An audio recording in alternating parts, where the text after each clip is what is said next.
आज Nifty almost 150 point यानी कि 150 पॉइंट ऊपर खुलने के बाद, ऑलमोस्ट 150 पॉइंट गैप अप खुलने के बाद आ जाता है सीधा नीचे। ये जितने भी बायर्स थे जो सुबह सुबह आए, जो गैप अप ओपनिंग करवा के गए, वो आके दिन में गए कहाँ? ऐसा क्या हुआ कि सारे रिटेलर्स जो बाइंग साइड बैठे थे वो सारे ट्रैप हो गए और सीधा नीचे आ गए। तो hello traders, welcome back to Stock Scholar. और हम देखेंगे आज की एनालिसिस वीडियो, जो कि आज ट्यूसडे है और हम एनालिसिस वीडियो आज की बनाएंगे और कल का एनालिसिस भी आज ही करेंगे कि कल क्या उम्मीद है मार्केट से। क्या पहले गौर करते हैं आज के स्ट्रक्चर पे। आज का मार्केट स्ट्रक्चर कुछ ऐसा था कि मार्केट ने पहले क्या करा, पहले खुलता है एक गैप अप, एक बहुत बड़ा गैप अप, एंड यहाँ से मार्केट उठना शुरू हुआ था इस जगह से, एंड देन मार्केट एक देता है गैप अप के बाद फिर एक छोटा सा करेक्शन आता है, फिर एक पुल बैक आता है, एंड देन एक मैसिव फॉल आता है, ऑलमोस्ट 100-150 पॉइंट का फॉल आता है। देन मार्केट थोड़ा सा कंसोलिडेट करता है ऑलमोस्ट आधे घंटे के आसपास, और फिर से एक फॉल आता है, और एक मैसिव फॉल के बाद फिर से एक छोटी सी ग्रीन कैंडल बनाता है, फिर से एक प्रेशर आता है, और फिर से एक करेक्शन के लिए ऊपर के लिए चला जाता है। ये जो एंडिंग पॉइंट है, इसको हम करेक्शन में नहीं इंक्लूड करेंगे क्योंकि ये मार्केट की एंडिंग टाइम है। यहाँ पे सेलर्स बायर्स एग्जिट करते हैं पोजीशन, तो कुछ भी हो सकता है। यहाँ पे इस चीज़ को हम इंक्लूड नहीं करेंगे करेक्शन में, लेकिन बाकी का ये जो चीज़ें थी इन पे हम डिटेल्ड में एनालिसिस करेंगे कि क्या हुआ और ऐसा क्यों हुआ। तो पहले चेक करते हैं कि जो आज का स्ट्रक्चर था वो बिल्कुल भी पॉजिटिव रहा ही नहीं। मार्केट के लिए पूरा स्ट्रक्चर नेगेटिव था। कहीं भी मार्केट ने अपने किसी भी रीसेंट हाई को नहीं तोड़ा। जो हाई था, किसी भी हाई को नहीं तोड़ा। ये आज डे का हाई था, ये जो लाइन लगाई है ये डे का हाई था, 21,751 का डे का हाई है ये मार्केट ने नहीं तोड़ा। क्यों नहीं तोड़ा? क्योंकि मार्केट ने यहाँ से आया, फिर एक पॉज लिया और देन नीचे की तरफ कंटिन्यू कर दिया। दूसरा हाई कौन सा था? दूसरा मार्केट का हाई ये था, जिसको मार्केट ने फिर से नीचे की तरफ एक रैली दी। देन कौन सा हाई था मार्केट का? ये एक हाई था। इसके बाद मार्केट ऊपर गया ही नहीं। और आप अगर गौर करो तो जो लोज थे वो हमेशा टूटे हैं। ये हाई था, ये नहीं टूटा, ये हाई था, ये नहीं टूटा, ये हाई था, ये भी नहीं टूटा। यानी कि मार्केट का स्ट्रक्चर जो है वो नेगेटिव है, नीचे की तरफ है। लोअर हाइज और लोअर लोज मार्केट बनाता जा रहा है।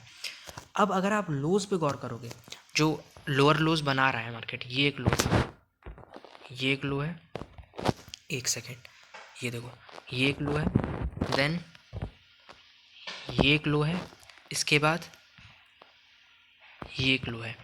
हर एक लो की ब्रेकडाउन पे एक एंट्री बनती है। अगर आपको स्ट्रक्चर पहले से आइडेंटिफाइड है, आपको कहीं से ये कंफर्मेशन मिल रही है कि आज मार्केट नेगेटिव जा सकता है, तो हर एक लो पे आपकी एंट्री बन सकती है। ये लो का ब्रेकडाउन आया, ये आपकी एंट्री। ये आपका लो का ब्रेकडाउन आया, ये आपकी एक एंट्री। यहाँ भी लो का ब्रेकडाउन आया था, ये भी आपकी एक एंट्री। ये आपको पता कैसे चलेगा कि आज मार्केट का पूरा स्ट्रक्चर नेगेटिव है, या कहीं से एक ऐसी कंफर्मेशन कैसे मिलेगी कि आपका आज मार्केट नेगेटिव हो सकता है? वो ऐसे मिलेगी कि अगर आप ओवरऑल मार्केट, इस चीज़ के लिए अगर आपको आज दिन भर का अगर पूरा डायरेक्शनल मूव पकड़ना है, तो उसके लिए आपको पहले से एक आइडेंटिफिकेशन होना चाहिए कि ओवरऑल मार्केट का जो ट्रेंड है वो कैसा है। तो वो कैसे पता चलेगा? पहले मैं हटाता हूँ ये सारी चीज़ें, पहले ये चेक करो। ये देखो, अगर आप बड़े टाइम फ्रेम पे जाओगे, 1 आवर टाइम फ्रेम पे या 4 आवर टाइम फ्रेम पे, तो यहाँ पे स्ट्रक्चर चेक करो। यहाँ से एक साइडवेज स्ट्रक्चर था, ये एक साइडवेज स्ट्रक्चर है,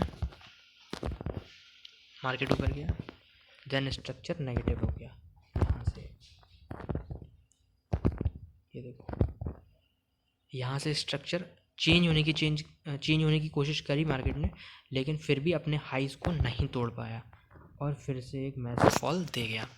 अब मार्केट क्या शो कर सकता है, वो ये चीज़ है, वो ये एक बहुत ही इम्पॉर्टेंट चीज़ है कि मार्केट अब क्या शो कर सकता है, वो मैं दिखाऊंगा। अगर आप ओवरऑल ट्रेंड चेक करो तो मार्केट का नेगेटिव है। ये देखो, एक भी हाईज को मार्केट ने तोड़ा नहीं है। थोड़ा सा साइडवेज स्ट्रक्चर दिख रहा होगा आपको कि यहाँ से मार्केट ऐसा ऐसा ऐसा कुछ बिहेव कर रहा है, पर अगर आप ओवरऑल चेक करो तो मार्केट का स्ट्रक्चर जो है वो नेगेटिव है। तो ये गौर करने वाली चीज़ है। अब ये तो हो गया आपको डायरेक्शनल मूव पकड़ने का, कि अगर आपको पूरे दिन का स्ट्रक्चर पता करना है कि कल मार्केट कैसा हो सकता है, कल का मार्केट का स्ट्रक्चर कैसा जा सकता है, तो वो आप इससे पकड़ सकते हो। लेकिन अगर आप बात करो आज की, तो आज कैसे पता चलता है कि आज मार्केट नेगेटिव है? क्यों पता चला आज? कोई अंदाज़ा आपको पहले से था? नहीं था। लोगों को लग रहा था कि आज इतना बड़ा गैप अप दिया है तो आज मार्केट एक पॉजिटिव मूव दे सकता है, ऊपर के लिए ब्रेकआउट दे सकता है। तो ऐसा मार्केट में लोग सोच रहे थे, लेकिन ऐसा हुआ नहीं। क्यों नहीं हुआ? क्योंकि मार्केट ने बनाया एक ट्रैप। अब ट्रैप कैसे आइडेंटिफाई होगा और आज मार्केट ने कैसा ट्रैप बनाया वो मैं दिखाता हूँ। इसके लिए आएंगे 15 मिनट के टाइम पे। देखो इस जगह पे अगर आप चेक करो तो ये थी पहली 15 मिनट की कैंडल। मैंने बार बार बोला है, हर एक वीडियो में बोलता हूँ कि 15 मिनट की कैंडल का जो पहली 15 मिनट की कैंडल है वो होता है हाई और वो होता है एक इम्पॉर्टेंट रेजिस्टेंस। जो पहली 15 मिनट की कैंडल है उसका हाई होता है एक इम्पॉर्टेंट रेजिस्टेंस, और उसी कैंडल का लो जो होता है वो होता है एक इम्पॉर्टेंट सपोर्ट। देखो अब यहाँ पे ट्रैप कैसे बना। देखो पहला जो हाई था वो ये वाली लाइन थी, दूसरा सपोर्ट जो थी वो ये वाली लाइन थी। इसके बीच में मार्केट कंसोलिडेट किया, काफ़ी टाइम किया, क्योंकि ये एक 15 मिनट की कैंडल है, ये एक 15 मिनट की कैंडल है, ये एक 15 मिनट की और ये एक 15 मिनट की, यानी कि ये तीनों जो हैं वो 15 मिनट की कैंडल्स हैं। और इन्हीं से पूरा मूव डिसाइड हो गया कि जो इनिशियल मूव आना था मार्केट में वो किस तरफ आएगा। अगर आप गौर करो 5 मिनट के टाइम फ्रेम पे, तो यहाँ पे एक बहुत ही अच्छा कंसोलिडेशन आया था। हाँ, एक सपोर्ट और बन रहा था किस जगह? इस 15 मिनट की कैंडल के मिडिल में, एग्जैक्ट मिडिल में। ये देखो ये एक रेजिस्टेंस था। यहाँ नहीं होगा तो थोड़ा बहुत ऊपर होगा, यहाँ कहीं था। कैलकुलेशन से निकला था इसलिए एग्जैक्ट एक्यूरेट नहीं पता है, पर हाँ थोड़ा बहुत ऊपर नीचे, 1-2 पॉइंट ऊपर नीचे आप मान लेना। यानी कि 21,726 के आसपास था। आप इधर पे चेक करो। देखो मार्केट क्या करता है, मार्केट क्या करता है, यहाँ से एक गैप अप देता है, यहाँ से एक सीधा एक गैप अप देता है। पर कैंडल कैसी है? क्योंकि गैप अप गैप डाउन जो था वो पोजिशनल ट्रेडर्स के लिए, अपने लिए मायने रखता, अपने इंट्राडे ट्रेडर्स हैं। अपने लिए मेजर क्या है? अपने लिए मेन चीज़ है कि मार्केट की कैंडल कैसी बनी। पहली 5 मिनट की कैंडल बनती है रेड कैंडल, वो भी डोजी, जो कि थी एक indecision candle, but still red candle है इसलिए सेलर्स का प्रेशर दिख रहा है। थोड़ी सी कंफर्मेशन आई, इसके बाद कंसोलिडेशन, और इस कंसोलिडेशन के बाद ये जो कंसोलिडेशन आती है, इस कंसोलिडेशन के बाद क्या होता है? इस कंसोलिडेशन के बाद आता है एक ब्रेकअप। पहले ब्रेकआउट आता है यहाँ पे एंड देन फिर एक ट्रैपिंग आती है इस जगह पे। आज का मार्केट इसलिए स्पेशल था, क्यों? क्योंकि यहाँ पे 2 बार ट्रैप किया गया है। एक देखो नॉर्मल डेज पे मार्केट सिंगल टाइम ट्रैप करता है, या तो बायर्स को ट्रैप करेगा फिर नीचे का मूव देगा सेलर्स के लिए, या फिर सेलर्स को ट्रैप करके ऊपर का मूव देगा बायर्स के लिए, ठीक है। पर यहाँ पे जो हुआ है ना वो डबल साइडेड मूव था, डबल साइडेड ट्रैप था। कैसे था? पहले मार्केट ने इधर पे ब्रेक डाउन दिया, देखो ये एक रेजिस्टेंस बन गया था। जब मार्केट इसको ब्रेक डाउन दिया तो ये एक रेजिस्टेंस बन गया था, ये एक सपोर्ट बन गया था। मार्केट इसके बीच में थोड़ा थोड़ा घूमा, घूमने के बाद ये जो रेड कैंडल बनी इसने किया इसका ब्रेक डाउन, पर सस्टेन नहीं कर पाया। सस्टेन नहीं कर पाया, वो ब्रेक आउट ऊपर के लिए वापस से उसी रेंज में वापस चला गया, ऊपर के लिए ब्रेकआउट दे देता। पर यहाँ पे ये जो 3 कैंडल्स बनी है इनके हाईज बार बार कोशिश कर रहे थे ऊपर जाने के लिए, ऊपर जाने के लिए, क्योंकि इन कैंडल्स के लोज जो थे वो ऊपर की तरफ ऐसे बन रहे थे, पर इनके लोज जो थे ऊपर सस्टेन नहीं कर पा रहे थे। बायर्स की एंट्री करवा के वापस से नीचे ले आ रहे थे। तो ये एक इम्पॉर्टेंट चीज़ थी कि जब तक ऊपर मार्केट सस्टेन ना करे तब तक एंट्री नहीं करनी चाहिए कैंडल की क्लोजिंग तक।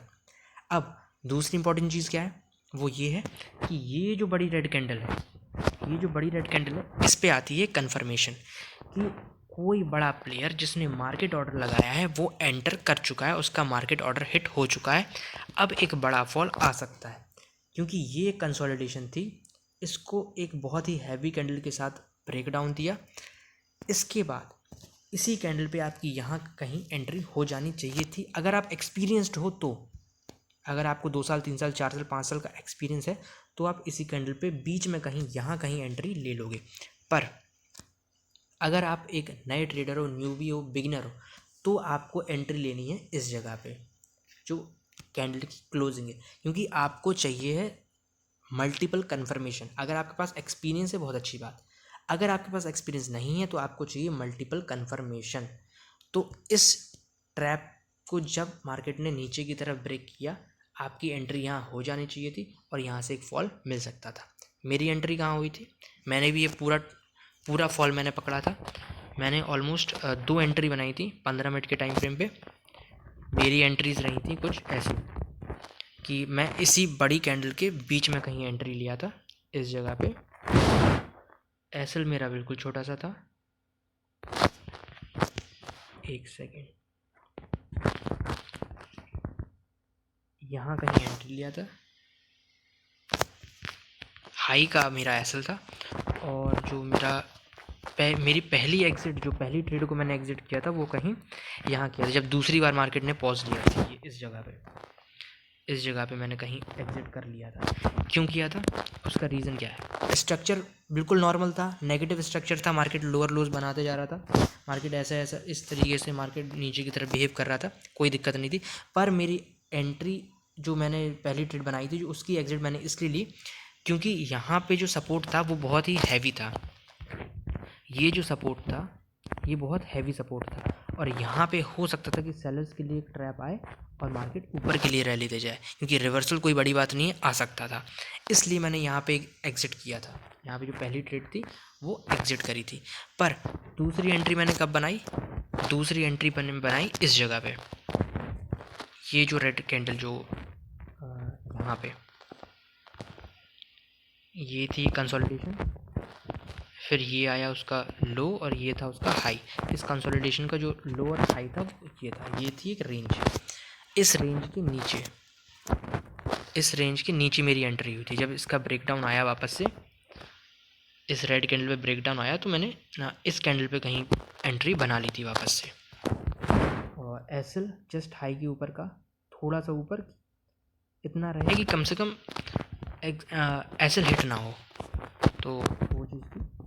और इसके बाद मेरी एंट्री, मेरा टारगेट यहाँ तक का था, जो कि पोजीशन अभी होल्ड पे है। मेरा टारगेट यहाँ तक का था क्योंकि ये जो थी वो एक इम्पॉर्टेंट सपोर्ट था, ये जो था वो एक इम्पॉर्टेंट रेंज थी। तो उस रेंज के ब्रेकडाउन वो तो आना ही था, आएगा, आज नहीं आया तो हो सकता है कल आए, पर एसएल अपना रेडी है, क्योंकि प्रॉफिट में से जाएगा जो भी जाएगा। ये एक रिस्क मैनेजमेंट का कॉन्सेप्ट है कि जो भी जाएगा प्रॉफिट से जाएगा, जेब से कुछ नहीं जाएगा। तो इसलिए यहाँ पे मेरा टारगेट था, ये था ऑलमोस्ट 200 पॉइंट्स। निफ्टी के 200 पॉइंट काफ़ी रहते हैं, वो भी इन द मनी में अगर आपको, या एट द मनी में, तो बहुत अच्छी मूव आपको मिल जाएंगे। जो कि आज प्रीमियम में स्पाइक आए भी हैं, 3 गुना हो गया प्रीमियम, 2.5 गुना, 3 गुना, 4 गुना आज निफ्टी के प्रीमियम्स हुए हैं, क्योंकि एक्सपायरी नहीं थी। अगर एक्सपायरी होती तो यही प्रीमियम्स 6 गुना भी जा सकते थे। अगर आज ट्यूसडे की जगह वेडनेसडे की शाम या फिर थर्सडे होता तो यहाँ पे एक अच्छा प्रीमियम में स्पाइक देखने को मिल सकता था। मेरी पोजीशन होल्ड पे है, क्यों है, क्योंकि मेरा जो भी जाएगा, ये जो मैंने बड़ा फॉल कैप्चर किया है, ये वाला जो बड़ा फॉल कैप्चर किया है, इसी के प्रॉफिट से जाने वाला है। लेकिन वो लोग अगर गया तो, क्योंकि जाने की कोई गारंटी नहीं है और आने का भी कोई भरोसा नहीं है। हाँ, एनालिसिस कह रही है कि यहाँ पे एक ब्रेकडाउन आया है बड़े सपोर्ट का, क्योंकि यहाँ पे अगर आप चेक करो तो ये देखो, ये एक बड़ा सपोर्ट था, ये वाला, ये देखो, ये एक इम्पॉर्टेंट सपोर्ट था, ये वाला, क्योंकि इसके पहले यहाँ पे एक बार मार्केट रुका था, पर यहाँ पे दोबारा मार्केट कभी आया ही नहीं। जब लास्ट टाइम मार्केट यहाँ पे आया था तो एक वी शेप रिकवरी देखने को मिली थी, एक वी शेप रिकवरी आई थी बहुत ही अच्छी यहाँ से, ऐसे कुछ में। तो इस वजह से यहाँ पे एक इम्पॉर्टेंट सपोर्ट था। अब 2 चीज़ें हो सकती हैं, या तो मार्केट इस सपोर्ट को, जो ब्रेकडाउन आया है, वो कंटिन्यू करेगा और एक बहुत हैवी फॉल नीचे के लिए मिल सकता है। अगर नहीं तो ऐसा होगा कि ये जो ब्रेकडाउन आया, ये एक ट्रैप है, सिर्फ एक ही चीज़ ये कंफर्मेशन दे रही है कि मार्केट ऊपर जा सकता है, वो ये कि ये सेलर्स के लिए ट्रैप है। पर इतने बड़े फॉल के बाद ट्रैप आना मुश्किल है, क्योंकि मार्केट ऐसे मूव नहीं किया, मार्केट ऐसे मूव किया है। ये फॉल करेक्शन, ये फॉल, करेक्शन, ये फॉल। तो इस तरीके से मार्केट ने आज मूव किया। अगर हाँ, अगर कुछ ट्रैपी मार्केट होता, दिन भर से ट्रैप कर रहा होता, तो ऐसा कुछ फॉल आ सकता था, कुछ ऐसा स्ट्रक्चर बना था। पर मार्केट ने ऐसा स्ट्रक्चर नहीं बनाया, क्योंकि सेलर्स हावी हैं, मार्केट ने कुछ ऐसा स्ट्रक्चर बनाया। तो हो सकता है कि ये एक ऑब्वियस फॉलो और सच में मार्केट को नीचे जाना है, क्योंकि ओवरऑल स्ट्रक्चर अगर आप चेक करो तो वो भी नेगेटिव है। आज इंट्राडे का स्ट्रक्चर चेक करो तो वो भी नेगेटिव है। और अगर आप चेक करो कि ओआई डेटा, तो वो भी ऑलमोस्ट नेगेटिव है, काफ़ी नेगेटिव है। और एक्सपायरी पास आ रही है, तो इस वजह से हो सकता है कि मार्केट में एक फॉल देखने को मिल जाए, क्योंकि एक्सपायरी तक आते आते लोगों को बड़ा पैसा चाहिए होता है। क्योंकि ज़्यादातर जो सेलर्स हैं, जो बड़े प्लेयर्स हैं, तो वो तभी एंटर करते हैं जब एक्सपायरी आती है। मोस्टली आपने देखा हो तो एक्सपायरी के पास पोजीशंस बढ़ने लगती हैं, वो इसी वजह से कि एक्सपायरी के पास पैसा जल्दी मिलता है। तो ये थी चार्ट की एनालिसिस। अब हम देखते हैं बैंक निफ्टी की एनालिसिस। तो बैंक निफ्टी की एनालिसिस में ज़्यादा कुछ खास नहीं है। बैंक निफ्टी का जो ट्रैप था वो ज़्यादा ऑब्वियस था। अगर आप कंपेयर करो निफ्टी और बैंक निफ्टी को, तो निफ्टी में जो ट्रैप था वो उतना ऑब्वियस नहीं था, पर बैंक निफ्टी का जो ट्रैप था वो क्लियरली दिख रहा था कि यहाँ से एक सपोर्ट लिया था मार्केट ने, बैंक निफ्टी ने एक सपोर्ट लिया था बहुत अच्छा इस जगह से। ये चीज़, ये बहुत अच्छा सपोर्ट लिया था, पर इसके बाद यहाँ से सपोर्ट लेने के बाद मार्केट इस जगह पर रुक रहा था, बार बार इसी जगह पर रुक रहा था। एक सेकेंड, ये इस जगह से मार्केट बार बार रुक रहा था, बहुत बार यहाँ से रेजिस्टेंस लिया, ऑलमोस्ट 3-4 बार रेजिस्टेंस लिया। ये देखो, एक बार, दूसरी बार ना, फिर यहाँ पे कंसोलिडेशन करने पर तीसरी बार भी लेने की कोशिश करी, पर ब्रेकआउट दे गया। प्रॉब्लम ये थी कि ब्रेकआउट जब आया तब सीधा मार्केट ने रीटेस्ट ना करने की वजह सीधा फॉल दे दिया। अब अगर आप छोटे टाइम फ्रेम पे चेक करो तो यहाँ पे एक रीटेस्ट आया होगा, 100% यहाँ पे रीटेस्ट आया होगा, रीटेस्ट ट्रैप बनाया होगा। ये देखो क्या किया यहाँ पे बैंक निफ्टी में, क्या किया कि देखो जब कितने कितने पॉइंट्स का गैप अप था, ये था प्रीवियस डे का, ये देखो 450 पॉइंट, 470 पॉइंट का गैप अप था। 470 पॉइंट का गैप अप होने के बाद एक रिटेस्ट आना ज़रूरी था इस जगह से, यहाँ पे एक रिटेस्ट आना ज़रूरी था। अगर ये ऑब्वियस ब्रेकआउट है ऊपर के लिए, तो ये एक रिटेस्ट आके ऊपर की तरफ एक रैली आनी ज़रूरी थी। अगर ऊपर रैली आनी है तो एक रिटेस्ट तो चाहिए था, पर रिटेस्ट आता तो तब ना जब बायर्स होते, बायर्स थे ही नहीं, ये तो एक फेकआउट था, buyers trapped and then down. Retailers को क्या लगा होगा, इतना बड़ा गैप अप है, थोड़ा और ऊपर जाएगा, थोड़ा और ऊपर जाएगा, थोड़ा और ऊपर जाएगा, और नीचे आने पे क्या लगा होगा, अभी नहीं तो अभी, अभी नहीं तो अब, अभी नहीं तो अब। क्योंकि यहाँ पे जो चीज़ हुई है ना, वो बहुत ज़्यादा ट्रैपिंग है। ये देखो, ग्रीन कैंडल फिर फॉल, फिर ग्रीन कैंडल फिर फॉल। और अगर हमारी एंट्री यहाँ पे बनी होती, वैसे तो मैंने बैंक निफ्टी में ट्रेड नहीं किया, जो है क्लियर है, नहीं किया मतलब नहीं किया, क्योंकि मैं बैंक निफ्टी में कम ट्रेड करता हूँ, क्योंकि ये रहता है बहुत ज़्यादा वॉलेटाइल, तो इस वजह से इसमें मैं करता हूँ कम से कम ट्रेड।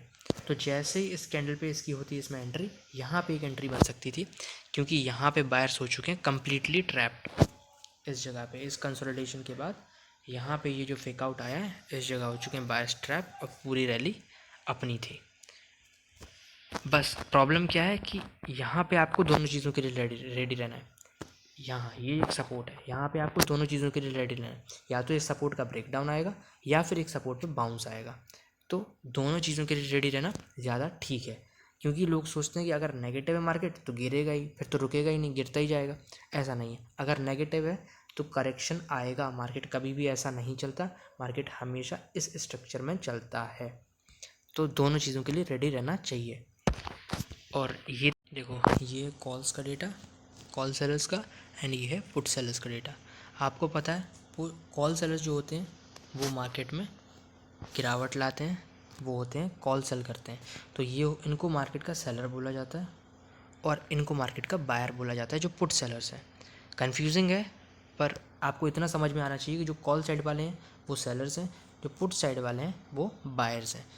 इसके बाद चलते हैं इनके डेटा पे। तो अगर आप ओवरऑल डेटा की बात करो, ओवरऑल ओआई डेटा की बात करो, तो यहाँ पे 32 लाख निफ्टी की बात करो अगर आप, तो 32 लाख, ऑलमोस्ट 32,40,000 सेलर्स हैं। और इस जगह पे अगर आप बात करो तो 20,97,000 बायर हैं। ये देखो 20,97,000 बायर हैं, यानी कि पुट सेलर्स हैं, और ऑलमोस्ट 32,40,000 सेलर्स हैं। तो अगर आप कंपेयर करो तो ऑलमोस्ट 12 लाख सेलर्स ज़्यादा हैं। अगर रेशियो की भी बात करो तो ऑलमोस्ट 0.6 या 0.7 का रेशियो यहाँ पे चल रहा है।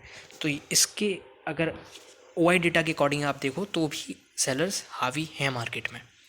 तो ये थी OI डेटा की एनालिसिस। अब हम चेक करते हैं कुछ और चीज़ें जो तो अब हम बात करेंगे अदर फैक्टर्स पे जो मार्केट को अफेक्ट करते हैं। तो पहले बात करते हैं प्रेशर डेट्स पे। तो जो अभी रीसेंट प्रेशर डेट्स निकली हैं वो हैं 15 तारीख की थी। तो ±1 अगर आप मानोगे तो 16 तारीख को एक बड़ा फॉल आया था, 16 तारीख से फॉल स्टार्ट हो गया था।